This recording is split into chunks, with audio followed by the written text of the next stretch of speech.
Sim, eu queria dar a minha opinião em relação aos opinion makers neste momento. Supostamente, eles deviam formar uma opinião no público e, na minha opinião, acho que não é isso que acontece. Eu acho que existe sim uma manipulação e até porque todos os comentadores são afiliados a algum partido. Eu queria só falar dos blogs, como disseste que há blogs muito bons e às vezes pessoas que falam melhor, entre aspas, que os comentadores nos média, mas também não nos podemos esquecer que os blogs também são uma fonte de informação, porque tanto há blogs bons, como há outros que são piores do que os comentadores que vimos na televisão. Gostei do que o Pedro disse. Acho que fizeste bem, acho que acrescentaste bastante ao que eu dissemos. Mas queria falar mais em relação ao Ricardo, que falou do Marcelo Rebelo de Sousa, que dizia que concordava aqui, e que concordava ali e não concordava aqui. Ora bem, a única coisa que eu tenho a dizer sobre isso é, à primeira vista, muitas das medidas que são aprovadas pelo Governo têm pontos positivos. Por isso é que o Marcelo Rebelo de Sousa pode dizer que concorda ou não com tal medida. Ele, tal como eu e como o Diogo, ele não é obrigado a ser 100% de um lado ou 100% do outro. A questão fundamental aqui havia que analisar o que é de facto uma opinion maker. E alguém falou por aí que não é só na TV. Aparece na TV, aparece nos jornais, aparece nos blogs, aparece num conjunto de locais. Eu penso que os da TV estão mais, não se trata tanto para fazer a opinião, mas será mais para descodificar um bocado para as pessoas que não estão muito por dentro dos assuntos. Eu acho que o papel do Marcelo Rebelo de Sousa, aqui com um dos opinion makers que vocês aí citaram, parece-me que é mais um pouco isso, é mais, digamos que o educador da classe operária, como se falava há uns anos no tal Bernardo Matos, para existir, nos anos 75. A ideia é um bocado essa, é trazer com uma linguagem mais fácil de entender aquelas questões mais ligadas à política. Há questões de género, efetivamente. Ninguém é completamente isento. Quando alguém diz que não deviam ser só os políticos, deviam ser os jornalistas a ser os comentadores, a verdade é que, se formos à definição de político é um cidadão. Agora, eu acho que em Portugal o que as pessoas não têm muita noção e que acho que os americanos já estão um passo à frente de nós é, na América as pessoas não têm problemas de dizer o nosso jornal tem esta ideologia, nós apoiamos estas pessoas, nós temos estas ideias e toda a gente que trabalha para esse jornal, estação de televisão, programa, não interessa, a gente quando vai sabe para o que é que vai, quando vai ouvir a gente sabe porque é que vai ouvir e sabe que aquela pessoa vai defender tais ideias. Quanto aos blogs, acho que não há coisa mais simples do que isso. Os blogs, há bons blogs e há maus blogs. E depois é tal questão, dentro de cada ideologia, cada um identifica-se mais com uns ou mais com outros. Agora, não creio que em Portugal ainda os blogs movimentem assim tanta opinião e tanta crítica como noutros países. Agora, eu acho bastante interessante agora começarmos a ver novas formas de receber informação e de facto começar a ver as pessoas a responder a essa informação. Quer dizer, não é só a notícia que a gente vê no jornal, é os comentários que fazem à notícia, é os canais de televisão que já começam a ter aquele sistema em que a pessoa pode ligar para dar opinião. Eu acho que isso é de facto muito interessante. Mais ou menos a conversa continuou. Falaste que Sócrates devia ter voltado mais tarde. Achas que é muito cedo? Tanto para ti ou para qualquer um que está nesta sala, coloquem-se no papel de quem é criticado dia após dia. Acho que foi, não sei se foste tu que disseste, a Filomena, ele não esteve cá fisicamente, mas o nosso pensamento esteve sempre. E imaginem-se o que é ouvirem dia após dia. Fizeste isto, fizeste aquilo. Ele fez muita coisa mal, isso é verdade. Não estou a tentar dizer que ele foi um excelente primeiro-ministro. Não foi, não acho. Mas acho que tem toda a legitimidade e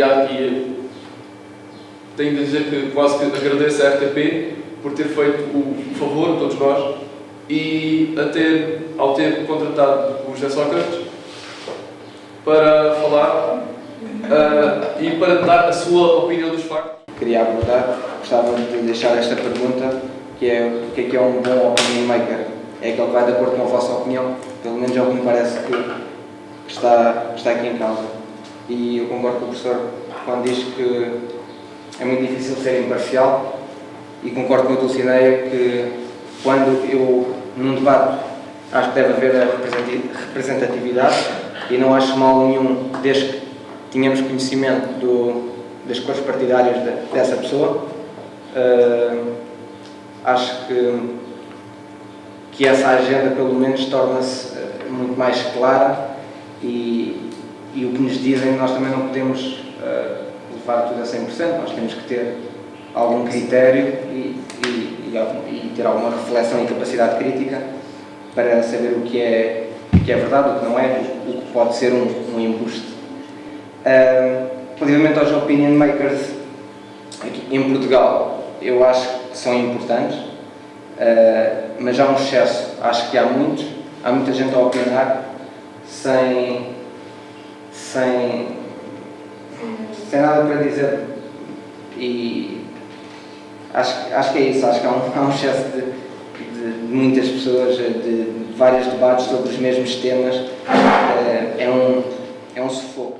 Daniel Oliveira tinha uma agenda política no debate na SIC Notícias, em que era do Bloco de Esquerda.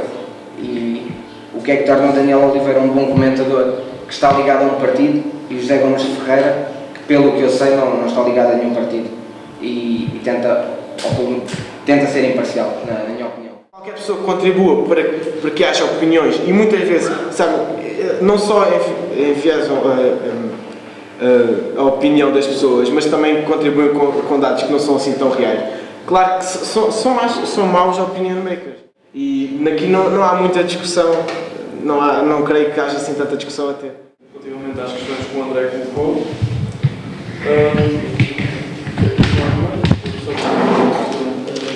Como é que se avaliam os opinion makers? Primeiro dividia em dois. São os opinion makers, nós já sabemos qual é o seu partido, o seu clube, e quais os que supostamente são imparciais. Eu acho que dentro dos que supostamente são imparciais, há opinion makers que dava para ver, a partir do momento em que eles devem ser imparciais, e nós conseguimos ver o interesse, ou a chamada agenda que está por trás deles, acho que a partir desse momento em que eles vêm ser imparciais e deixam apanhar-se o seu interesse, acho que passam a ter uma mais. Sobre os que assumem as suas ligações, acho que um bom opinion maker é aquele que não se acanha em, por exemplo, um socialista, Sócrates, não comento, mas os da direita vai logo descascar. Acho que um bom opinion maker que seja socialista vai também criticar o Sócrates. Não vai só criticar o Passos Coelho nem o Paulo Porta, não, vai criticar também aquilo a quem é afeto. Sobre isso falarem, devem calcular, percebo mais da parte esportiva, e há dois comentadores que são considerados como, 2 ou 3, como deuses do comentário, e isso, vamos analisá-los outro dia, são uma porcaria. Joaquim Rita ou Ribeiro Cristóvão. Este Ribeiro Cristóvão, por acaso, trouxe aqui um exemplo rápido, foi no ano passado, aquele Sporting está embalado em crise, acabou com uma equipa muito forte, o Manchester City, no entanto ainda não tinha jogado. E agora vou citar algumas coisas que Ribeiro Cristóvão disse antes do primeiro jogo sequer. O Sporting pode ser triturado, esperemos que não entre no futebol português. O Manchester City é muito complicado e não vai dar hipóteses, eu creio que o Sporting vai ficar por aqui. Acho que a resposta, depois, durante a eliminatória, dá para carimbar o Ribeiro Cristóvão. E Nuno, fala-nos da tua justiça.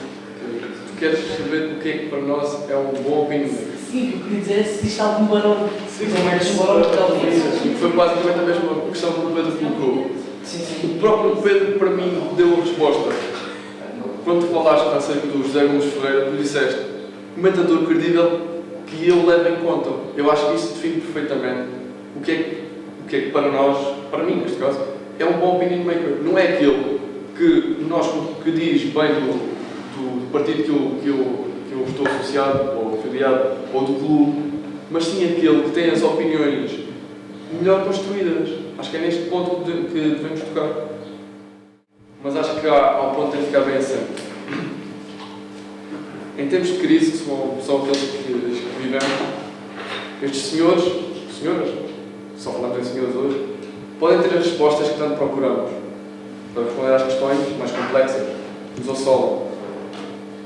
E é graças a eles que muitas vezes percebemos os embustes por trás das narrativas que nos apresentam.